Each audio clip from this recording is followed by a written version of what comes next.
Hello dear students, आज हम आपका चैप्टर 10 जो है उसे स्टार्ट करेंगे। Water flows from upside toward downside, यानी कि पानी का जो बहाव होता है वो ऊपर से नीचे की तरफ होता है। इसकी वर्ड मीनिंग आपने राइट की थी। आज हम इसकी जो बुक रीडिंग है उसे स्टार्ट करते हैं। अब देखते हैं कि यानी कि पानी का जो बहाव होता है वो आपको देखा भी होगा अपने घरों में, बाहर की ऊपर से नीचे की तरफ होता है। वाटर पानी फ्लो बहता है from upside toward downside, यानी कि ऊपर से नीचे की तरफ।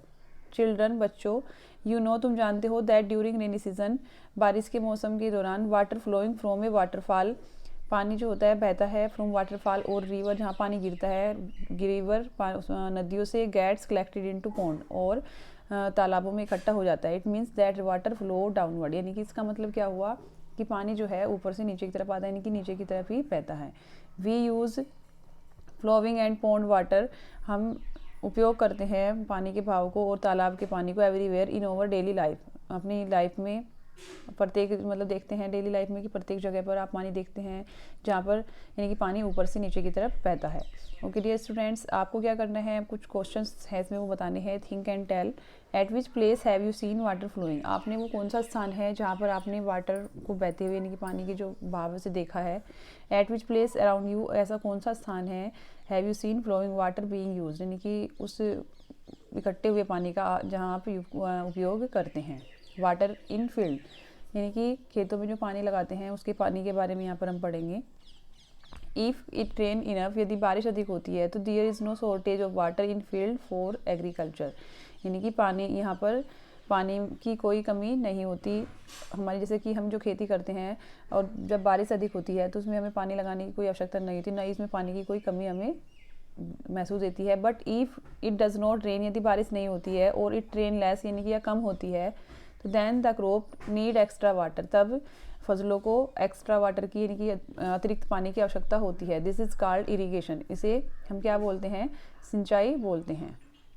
नेक्स्ट है हमारा थिंक एंड टेल, सोच कर बताना है कि what are the source of water for irrigation, पानी के जो सिंचाई के जो स्रोत हैं वो क्या क्या हैं। इफ़ यदि the distribution of water is not equal, यदि पानी का जो डिस्ट्रीब्यूशन है वो इक्वल नहीं है इन द होल फील्ड, पूरे फील्ड में, तो what would be its effect on crops, क्या इफ़ेक्ट होते हैं, मतलब फसलों पर उसके क्या इफ़ेक्ट पड़ते हैं। What should we do so that the water reach the whole field, हमें क्या करना चाहिए कि यानी कि पूरा जो पानी जो है फील्ड में पूरे तरीके से अच्छे तरीके से पूरा फैल जाए।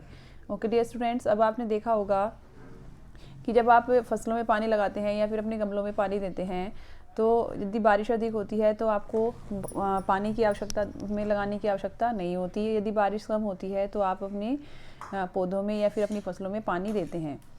वो कौन कौन से स्रोत होते हैं जिससे आप पानी देते हैं, फुहारे से देते हैं, ट्यूबवेल से देते हैं, नल से देते हैं, कहाँ से भी आप पानी उनमें डिस्ट्रीब्यूट करते हैं उसके बारे में आपको यहाँ बताना है।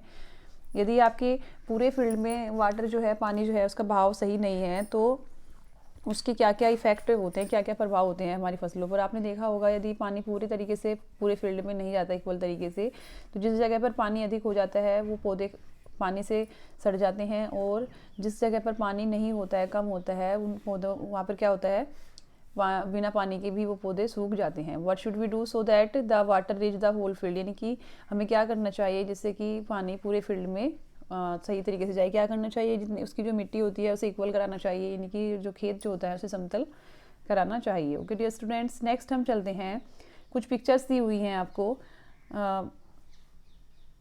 देखिए ये क्या है, इरिगेशन के जो हमारे स्रोत होते हैं, सोर्सेज ऑफ इरिगेशन वही हैं। प्रोवाइडिंग वाटर टू फील्ड, हम प्रोवाइड करा रहे हैं वाटर को फील्ड में, तो कैसे कैसे हैं ये, तो एक स्प्रिंकल मेथड जो होता है आपने देखा होगा, फुहारे वाला जो मेथड होता है उससे पानी गिर रहा है। Providing water to the field, ये एक नालों के द्वारा पानी जाता है, जो उसमें पानी जा रहा है ट्यूबवेल के द्वारा, मोटर से हम ट्यूबवेल आदि चलाते हैं, उससे हमारे पानी का डिस्ट्रीब्यूशन हो रहा है।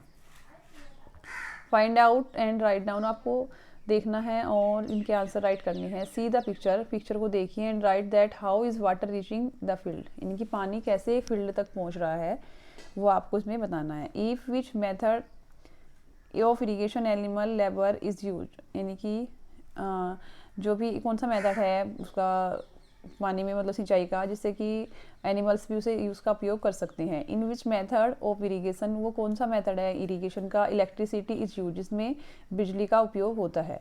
Which source of irrigation are being used in the field around you. Irrigation के उन स्रोतों के नाम लिखिए जो आप अपने फील्ड में यूज़ करते हैं। आपके आसपास जितने भी फील्ड हैं उसको हम यूज़ करते हैं।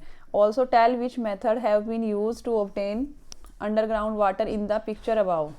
आपको बताना है कि कौन सा मेथड है जो ऑब्टेन कर रहे हैं आप अंडरग्राउंड वाटर, मतलब पानी जो है underground water in picture above, जो पानी यानी कि ज़मीन के नीचे से जो पानी आ रहा है वो कौन से मेथड में आप देख रहे हैं।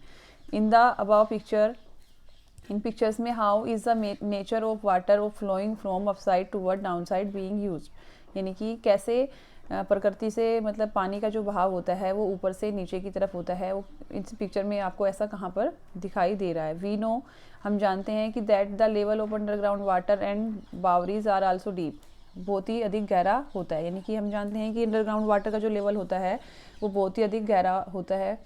We use special equipment to get water from them, हम अलग अलग उपकरण ऐसे यूज़ करते हैं जिससे कि उस पानी को हम बाहर ला सकें।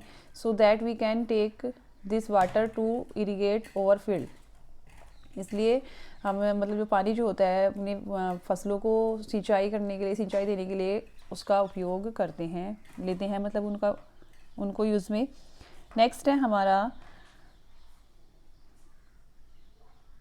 मतलब कि आप जानते हैं कि irrigation is use to help the growth of agriculture crop, यानी कि हमारी जो फसलें हैं उनके उत्पादन में मतलब वृद्धि में उनकी सहायता करता है। Maintenance of landscapes and revegetation of soil in dry areas and during period of inadequate rainfall, जैसे कि अधिक बारिश के लिए भी वो मतलब कि जैसे कि आपने देखा होगा कि कम पानी होता है जब जहाँ पर, और जब हम पानी वो सिंचाई जो करते हैं उस सिंचाई का से मिट्टी जो होती है वो अंदर से नम हो जाती है, और काफ़ी लंबे समय तक यदि बारिश नहीं होती तो उसमें वो उससे भी कोई फ़र्क नहीं पड़ता। Need of water sometime less sometime more, यानी कि कभी कभी हमें पानी की अधिक आवश्यकता होती है और कभी कभी कम होती है। ये आपने देखा होगा जैसे कि आप बारिश के मौसम में देखते हैं खुद भी कि जैसे पानी जो होता है, आप पीने का जो पानी होता है उसका भी उपयोग हम क्या करते हैं, बहुत ही कम करते हैं। प्यास नहीं लगती, सर्दी में प्यास कम लगती है और गर्मी में आपको प्यास अधिक लगती है।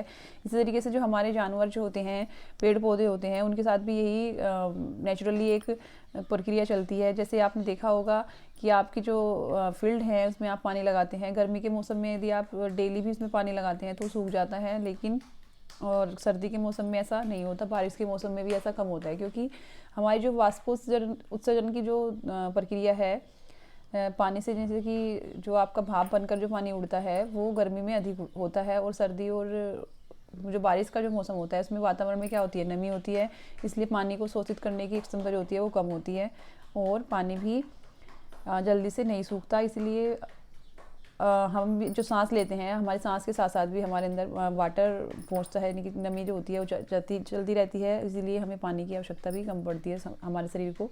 ओके डियर स्टूडेंट्स, अब हम इस चैप्टर की जो बुक रीडिंग है वो यहीं तक रखेंगे। नेक्स्ट जितना आपका ये अभी बचा हुआ चैप्टर जो है उसकी रीडिंग हम नेक्स्ट वीडियो में कराएंगे। तब तक आपको जितना मैंने अभी आपसे क्वेश्चन कराए हैं, आपके आसपास जितने भी आपके इरीगेशन के जो स्रोत हैं उसके बारे में आप राइट करेंगे। Okay dear students, thanks.